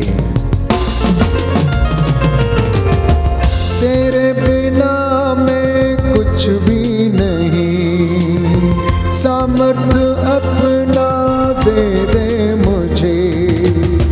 तेरे बिना मैं कुछ भी नहीं, सामर्थ्य अपना दे दे मुझे। रूआ रूआ रूआ अभी जा, रूआ रूआ रूआ अभी जा, रूआ रूआ रूआ रूआ अभी जा। आत्मा अभी जा, आत्मा आत्मा अभी जा, आत्मा आत्मा अभी जा, आत्मा आत्मा अभी जा, आत्मा अभी जा, आत्मा अभी जा, आत्मा। हालेलुया, हालेलुया, हालेलुया। हालेलुया। हे प्रभु यीशु, हे प्रभु यीशु, मैं आपसे प्यार करता हूँ, मैं आपसे प्यार करता आपकी हूँ, महिमा गाता हूँ, आपकी महिमा गाता आपकी हूँ, जय जयकार करता हूँ। आपकी जय जयकार हे करता प्रभु हूँ। यीशु, हे प्रभु यीशु, मैं उन लोगों के लिए मैं उन लोगों के क्षमा मांगता हूँ लिए क्षमा मांगता जो हूँ आपको प्यार नहीं करते हैं, जो आपको प्यार नहीं करते हैं, आपसे आपसे प्रेम नहीं करते, प्रेम नहीं करते, आपके लोगों पर आपके लोगों पर अत्याचार करते हैं, अत्याचार करते उन्हें हैं, क्षमा कर दीजिए। उन्हें क्षमा कर हे दीजिए। प्रभु यीशु, हे प्रभु यीशु, अपने भक्तों के परिवारों में अपने भक्तों के परिवारों अपना में अधिकार लीजिए। अपना अधिकार मैं लीजिए। आपकी आराधना करता हूँ। मैं आपकी आराधना करता हूँ। हे प्रभु यीशु, हे प्रभु यीशु, पवित्र वचन कहता है, पवित्र वचन कहता है, प्रभु उसे प्रभु उसे रोग शैया पर रोग शैया पर सांत्वना देता और उसका बिस्तर बदलता है। और उसका बिस्तर बदलता है। प्रभु उसे रोग शैया पर सांत्वना देता और उसका बिस्तर बदलता है। और उसका बिस्तर बदलता है। मैंने कहा प्रभु मुझ पर दया कर, प्रभु मुझ पर दया कर, मुझे चंगा कर, क्योंकि मैंने तेरे विरुद्ध पाप किया है। Hallelujah, hallelujah. प्रभु का वचन कहता है, प्रभु का वचन कैसा है? स्त्रोत संख्या 107 पद संख्या 17। कुछ लोग अपने कुकर्मों के कारण बीमार पड़ गए थे। वे अपने पापों के कारण कष्ट झेल रहे थे। Hallelujah, hallelujah. प्रभु दुखियों को दिलासा देता प्रभु दुखियों को दिलासा देता और उनके घावों पर पट्टी बांधता है, पट्टी बांधता है। हे प्रभु यीशु, हे प्रभु यीशु, मेरे परिवार पर, मेरे परिवार, मेरे जीवन पर, मेरे जीवन पर दया कीजिए, दया कीजिए। हालेलुया, हालेलुया, हालेलुया, हालेलुया, हालेलुया। हालेलुया। प्रियजनों, आज हम में से कई लोग शारीरिक रोगों से ज्यादा आंतरिक रोगों से पीड़ित हैं। इसलिए उनके लिए निहायत ही जरूरी है कि प्रभु उन्हें आंतरिक चंगाई प्रदान करे। बाहरी चोटें और घाव तो अच्छे हो जाते हैं, परंतु हृदय और आत्मा में लगे घाव जल्दी नहीं भरते हैं। इसलिए हम सभी लोगों को आंतरिक चंगाई की आवश्यकता है, परिवारों को आंतरिक चंगाई की आवश्यकता है। व्यक्तिगत रूप से लोगों को आंतरिक चंगाई की आवश्यकता है। हम लोग सोचते हैं कि हम लोग खुश हैं, परंतु वास्तव में अपने आप से पूछ के देखिए कि क्या आप सच में खुश हैं? क्या आप सच में प्रभु में आनंद मनाते हैं? यदि आप सच में खुश हैं तो आप अपने भाई, अपनी बहन, अपनी माँ, अपने पिताजी को अवश्य क्षमा कर पाएंगे। आज बहुत से लोग पीड़ित हैं। ऐसा नहीं कि उनके पास खाने को नहीं, पीने को नहीं या रहने को घर नहीं, परंतु अगर वो पीड़ित हैं तो इसलिए क्योंकि उनके कई दुश्मन हैं, दुश्मनी से पीड़ित हैं। कुछ लोग क्रोध से पीड़ित हैं, कुछ लोग क्षमा नहीं कर पाते हैं इसलिए पीड़ित हैं, तो कुछ लोग अकेलेपन के शिकार हैं, तो कुछ लोग बहुत अधिक जिद्दी हैं। कई लोग बुरी आदतों में फंसे हुए हैं, जैसे नशा, ड्रग्स, वासना, गलत रिश्ते, हर प्रकार की बुराई उनके मन में निवास करती हैं। अंदरूनी रोगों से आज लोगों को छुटकारा पाने की आवश्यकता है। प्रभु का वचन कहता है, यदि जड़ पवित्र है तो पेड़ पवित्र होगा, और यदि पेड़ पवित्र है तो फल भी पवित्र होगा।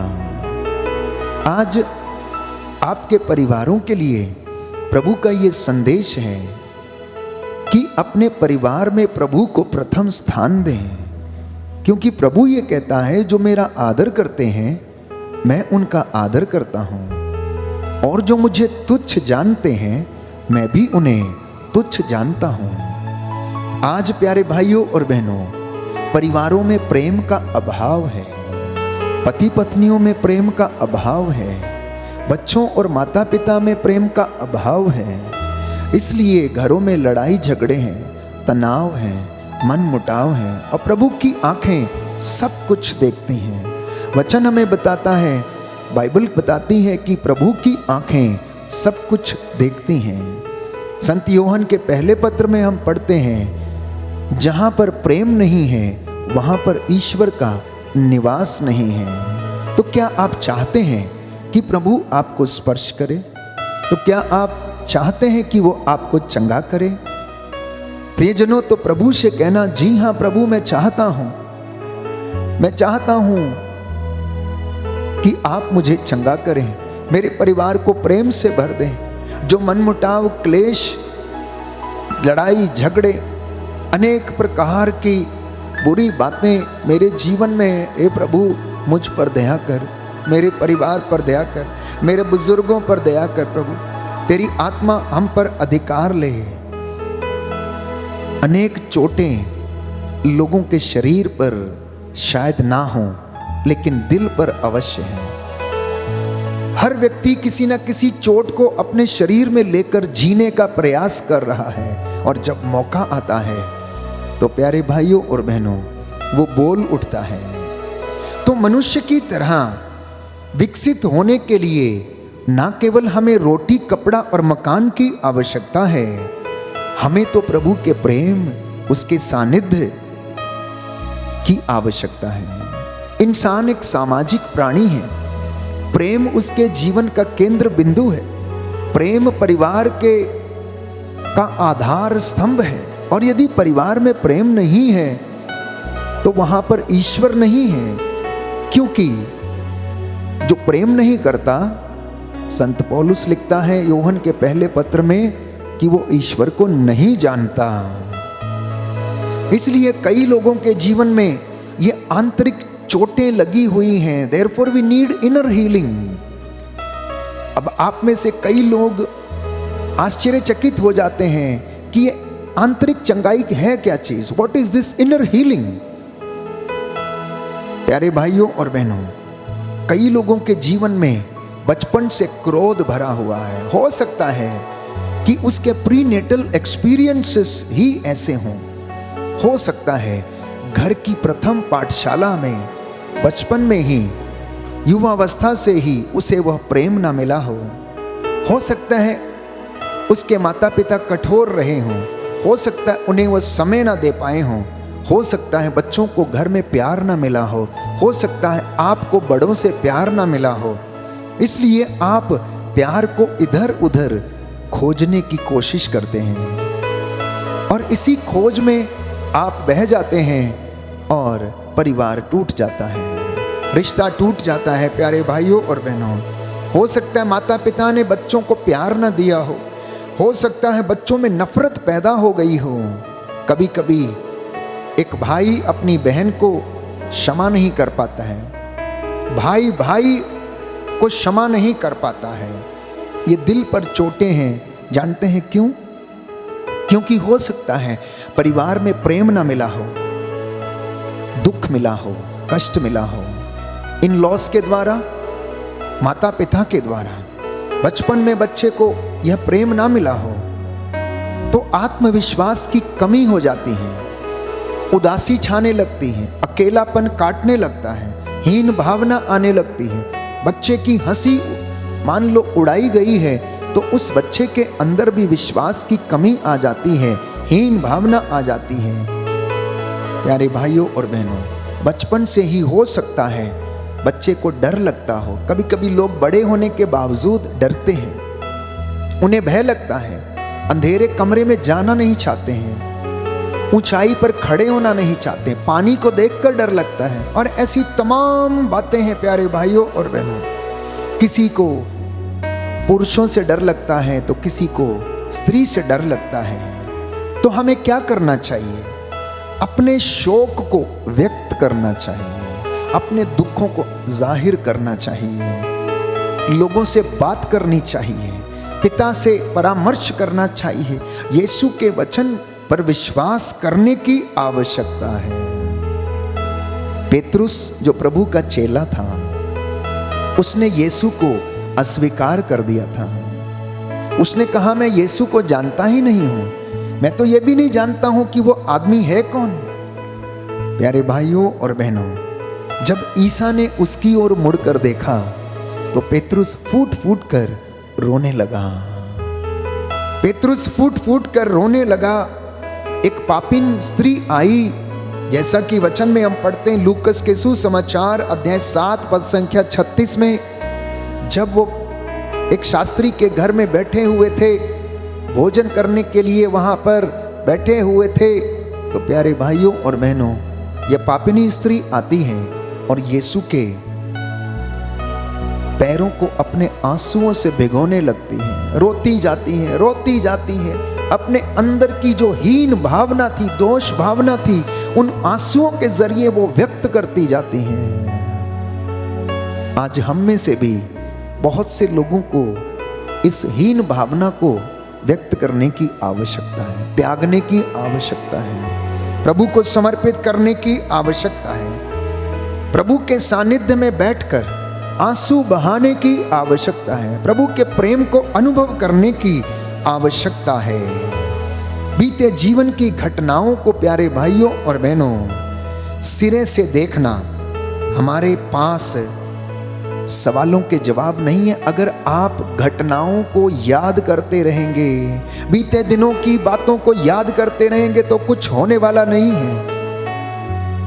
उन्हें पीछे छोड़ने की आवश्यकता है, उन्हें पीछे छोड़ने की आवश्यकता है और प्रभु हमें स्वास्थ्य और चंगाई प्रदान करेगा।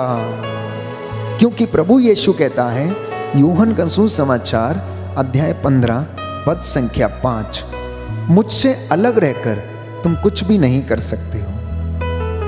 असमर्थता की इस सच्चाई को समझने की आवश्यकता है। प्रियजनों, आप जितने भी लोग इस वक्त इस आराधना में भाग ले रहे हैं कि आप सब काम को नहीं कर सकते हैं, केवल परमेश्वर सब कार्यों को कर सकता है। हम लोग असमर्थ हैं और इस असमर्थता की सच्चाई को समझने की आवश्यकता है। सालों से लोगों ने यही सोचा और वे धोखा खाते रहे, वो धोखा खाते रहे। उन्होंने सोचा कि वो सब कुछ कर सकते हैं, सब कुछ उनके अधिकार में है, लेकिन ऐसा नहीं था। संत पौलुस फिलिपियों को लिखता है अध्याय 4 पद संख्या 13 में कि जो मुझे बल प्रदान करते हैं, मैं उनकी सहायता से सब कुछ कर सकते हैं। और वो प्रभु यीशु हमें बल प्रदान करते हैं, जिसकी सहायता से मैं और आप सब कुछ कर सकते हैं। यीशु हमें ऐसा कुछ भी नहीं देते जो हम सहन न कर पाए। वो सफलता के 3 नियम देते हैं प्यारे भाई और बहनों। खुश रहना, प्रभु की ओर दृष्टि लगाना, आनंदित हो जाना, पवित्रताई का जीवन व्यतीत करना, धार्मिकता की खोज में लगे रहना। और वो कहता है बाकी की चीजें तुम्हें यूं ही मिल जाएंगी। Hallelujah, hallelujah. यीशु की स्तुति हो, यीशु की स्तुति हो। यीशु को धन्यवाद, यीशु को धन्यवाद। हे प्रभु यीशु, हे प्रभु यीशु, आपके प्रेम के लिए, आपके प्रेम के मैं लिए आपको धन्यवाद देता हूँ। मैं आपको धन्यवाद देता हूँ। हे प्रभु यीशु, हे प्रभु यीशु, आपका वचन कहता है, आपका वचन कहता है, थके मांदे थके और मांदे बोझ से दबे हुए लोगों, और बोझ से दबे हुए लोगों, तुम सब के सब मेरे पास आओ, मेरे पास आओ, मैं तुम्हें विश्राम दूंगा, मैं तुम्हें विश्राम दूंगा। मेरा जुआ अपने ऊपर ले लो, अपने ऊपर ले लो, और मुझसे सीखो, और मुझसे सीखो। मैं स्वभाव से विनम्र हूँ, मैं स्वभाव से विनम्र हूँ। हालेलुया, हालेलुया, हालेलुया, हालेलुया। तो आइए प्रभु से हम प्रार्थना करें कि प्रभु हमें आंतरिक चंगाई प्रदान करें। यीशु का लहू हमें आंतरिक चंगाई प्रदान करता है, हमें शुद्ध करता है, हमें चंगा करता है। वह मुक्तिदाता है, उद्धार करता है, वो हमारा रक्षक है। अगर कोई व्यक्ति बीमार है, आंतरिक चंगाई पाना चाहता है, किसी के जीवन में दोष भावना है, गिल्ट फीलिंग है, तो आज प्रभु को समर्पित कर देना। Tonight he is going to do miracle in your life. वो आज की रात्रि, आज के दिन में आपके जीवन में चमत्कार करने जा रहा है प्यारे भाइयों और बहनों। आइए हम प्रभु से कहें, हे प्रभु, मुझे डिप्रेशन की दुष्ट आत्मा से आजाद कर। मुझे प्रभु यीशु निस्संतानता की दुष्ट आत्मा से आजाद कर। क्रोध की आत्मा से मुझे आजाद कर। मैं तेरे पास आ रहा हूँ, छू ले मुझे, स्पर्श कर ले मुझे, मैं तेरे चरणों में आया हूँ।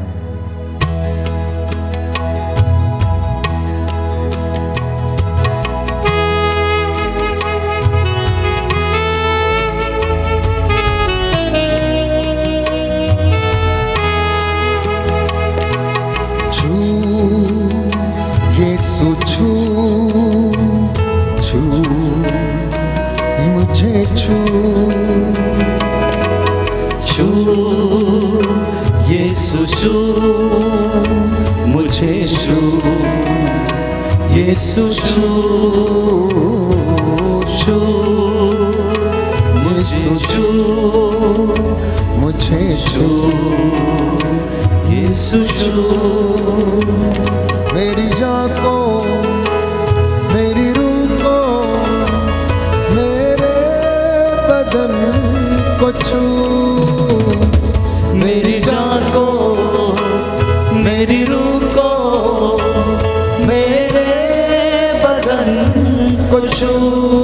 फिर से, मेरी जान को, मेरी रूह को, मेरे बदन को छू। छू मुझे, जैसा भी हूँ अपनी हजूरी से। छू मुझे जैसा भी हूँ अपनी हजूरी से। भर मुझे मेरे मसीह अपनी मामूरी से। पर मुझे जैसा भी हूँ अपनी मामूरी से। भर मुझे मेरे मसीह अपनी मामूरी से। पर मुझे मेरे मसीह अपनी मामूरी से। मोती परस्तिश के चुन के तेरी नजर में करूं। मोती परस्तिश के चुन के तेरी नजर में करूं। बाहों में ले ले खुदावन यही तमन्ना करूं। बाहों में ले ले खुदावन यही तमन्ना करो। सींच मुझे मेरे मसीह अपनी मामूरी से। सींच मुझे मेरे मसीह अपनी मामूरी से।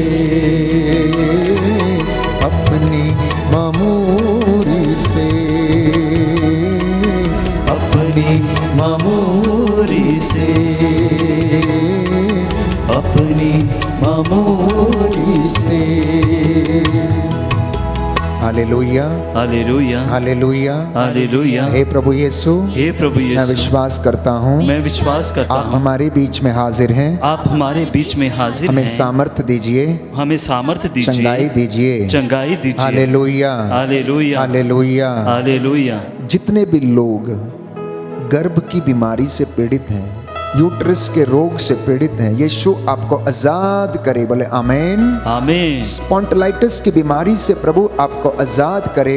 आमीन माइग्रेन से आपको छुटकारा प्रदान करे। आमीन कमर के दर्द से आपको छुटकारा प्रदान करे। आमीन क्रोध की दुष्ट आत्मा से आपको छुटकारा प्रदान करे। आमीन तंत्र मंत्र जादू टोने की दुष्ट आत्मा से आपको आजाद करे। आमीन ब्रेन ट्यूमर की दुष्ट आत्मा से आजाद करे। आमीन हर प्रकार के स्किन के रोग, एलर्जी, रीढ़ की हड्डी की बीमारी, लीवर के रोग, किडनी के रोग, हृदय के रोग, शरीर के असाध्य रोग और लाइलाज बीमारियों से यीशु आपको आजाद करता है। बोले आमीन आमीन हालेलुया हालेलुया हालेलुया। हालेलुया। यीशु की स्तुति हो, यीशु की स्तुति यीशु हो, को धन्यवाद, यीशु को धन्यवाद, यीशु की आराधना हो, यीशु की आराधना यीशु हो, की महिमा हो, यीशु की महिमा यीशु हो, को धन्यवाद, यीशु को हे धन्यवाद। प्रभु यीशु, हे प्रभु मेरे यीशु, परिवार को मेरे परिवार को हर प्रकार की बुराई से आजाद कीजिए। बुराई से आजाद मैं कीजिए। आपकी आराधना करता हूँ, मैं आपकी आराधना आपकी करता महिमा हूँ, गाता हूँ, आपकी महिमा जय गाता हूँ, जयकार करता हूँ, जय जयकार करता हूँ। हालेलुया हालेलुया। हे प्रभु यीशु,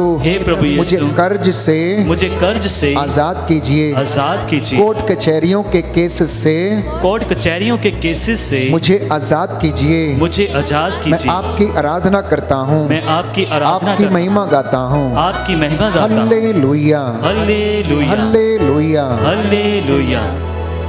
दोनों हाथों को सीने पर लगाएं। हम फिर से प्रभु से कहेंगे, स्पर्श कर। जितने भी लोग आंसू बहा रहे हैं, जो कष्ट में हैं, पीड़ित हैं, कोई है जो इस वक्त बेड रिडन है, रो रो कर प्रार्थना कर रहा है, प्रभु आपको आजाद कर रहे हैं। कोई है जो कर्ज से डूबा हुआ है, the Lord is delivering you, the Lord is delivering you from all the debts. कोई है जो अपने जीवन से परेशान है, यीशु आपको हिम्मत और सांत्वना प्रदान कर रहे हैं। कोई नवयुवक जो अपनी कामों में सफलता नहीं प्राप्त कर पाता है, प्रभु आपको सफलता प्रदान करते हैं। एक परिवार जिसमें शांति नहीं है, प्रभु आपको शांति प्रदान करता है। एक दूसरे को क्षमा करना, और प्रभु आपको अपने सानिध्य से ब्लेस करेगा, मसा करेगा। एक दंपति जिनके जीवन में शांति नहीं है, मनमुटाव है, लगातार लड़ते झगड़ते हैं, प्रभु आपसे निवेदन करता है कि एक दूसरे को क्षमा कर दो, और प्रभु से कहना कि मुझे स्पर्श कर दो, प्रभु मुझे स्पर्श कर दो। छू मुझे छू यीशु, मुझे छू छू मुझे छू यीशु, मुझे छू।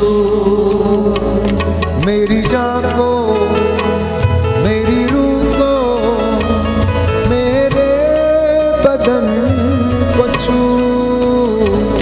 मेरी जान को, मेरी रूह को, मेरे बदन को छू। छू मुझे जैसा भी हूँ अपनी हजूरी से। छू मुझे जैसा भी हूँ अपनी हजूरी से।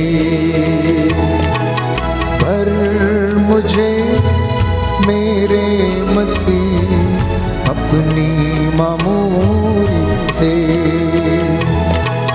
पर मुझे मेरे मसीह अपनी मामूरी से। अपने दोनों हाथों को प्रभु की ओर बढ़ाते हुए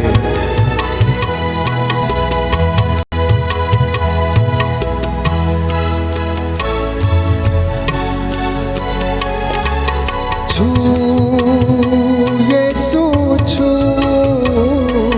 छू मुझे छू।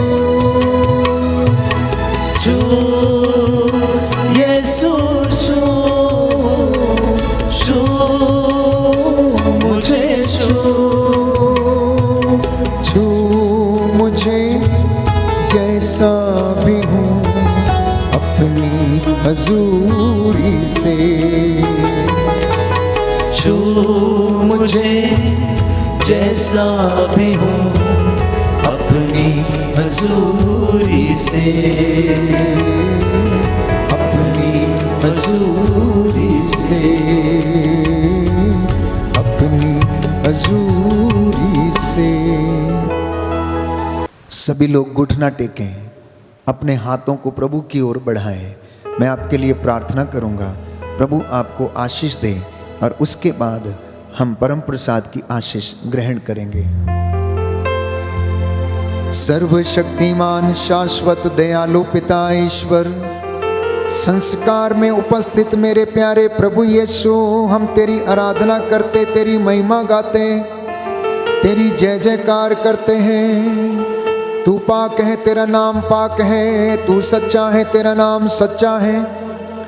तेरे इन बच्चों पर दया कर जो इस वक्त ऑनलाइन प्रार्थना में भाग ले रहे हैं। हे प्रभु यीशु, तेरे इस प्रजा पर, इनके परिवारों पर दया दृष्टि डाल दे। जैसा इन्होंने विश्वास किया वैसा इनके जीवन में पूरा हो जाए। तेरी आत्मा इन पर अधिकार ले, और तेरी दया इन पर सदा छाई रहे। हे प्रभु यीशु, तेरे वचन के द्वारा आज ने चंगाई प्रदान कर, इनके हृदय में, इनके जीवन में जो चोटें हैं प्रभु यीशु, अपने पवित्र लहू से उन्हें साफ कर दे। इनके जीवन में व्यक्तिगत रूप से तेरी शांति विराजे। इनके परिवारों को अपनी रूह का दुगना मसा प्रदान कर, बच्चों को उन्नति प्रदान कर, सफलता दे, जिससे कि ये सदा तेरी हजूरी में बने रहे। हमारी प्रार्थना सुन ले हमारे उद्धार करता यीशु प्रभु के द्वारा। आमीन, आमीन, आमीन। सभी लोग घुटना टेकें, पवित्र संस्कार की आशीष हम ग्रहण करेंगे। हम गीत गाएंगे इस महान संस्कार को।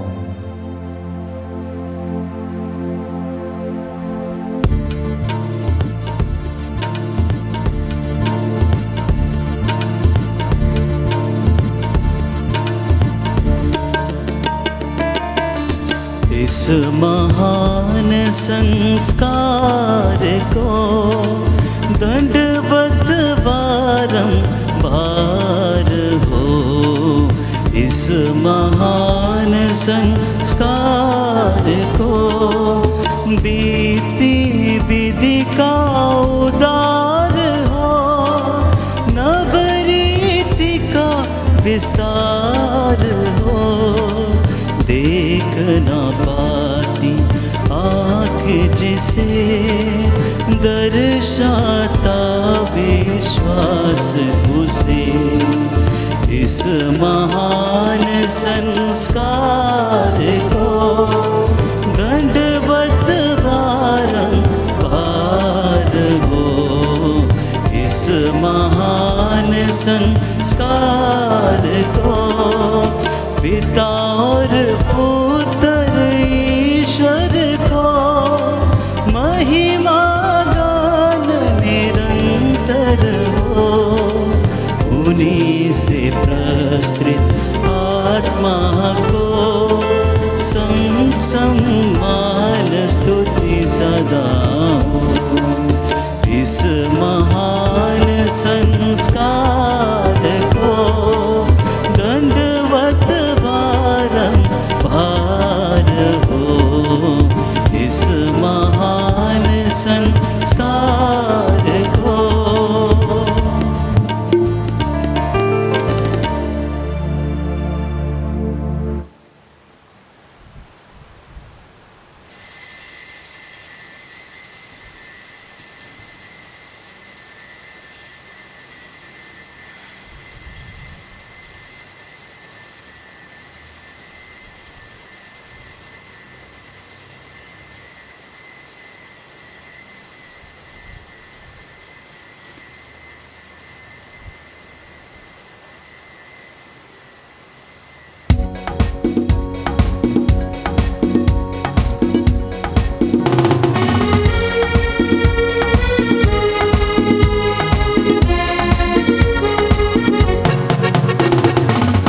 प्रभु मुझसे प्यार करता, मेरा दिल उससे भर जाता। मेरा प्रभु मुझसे प्यार करता, मेरा दिल उससे भर जाता। मेरा प्रभु मुझसे प्यार करता, मेरा दिल उससे भर जाता। मेरा प्रभु मुझसे प्यार करता, मेरा दिल उससे भर जाता। चाहे माँ बाप मुझे भूल जाए, चाहे माँ बाप मुझे भूल जाए, मेरा प्रभु मुझसे प्यार करता, मेरा दिल उससे भर जाता। मेरा प्रभु मुझसे प्यार करता, मेरा दिल उससे भर जाता।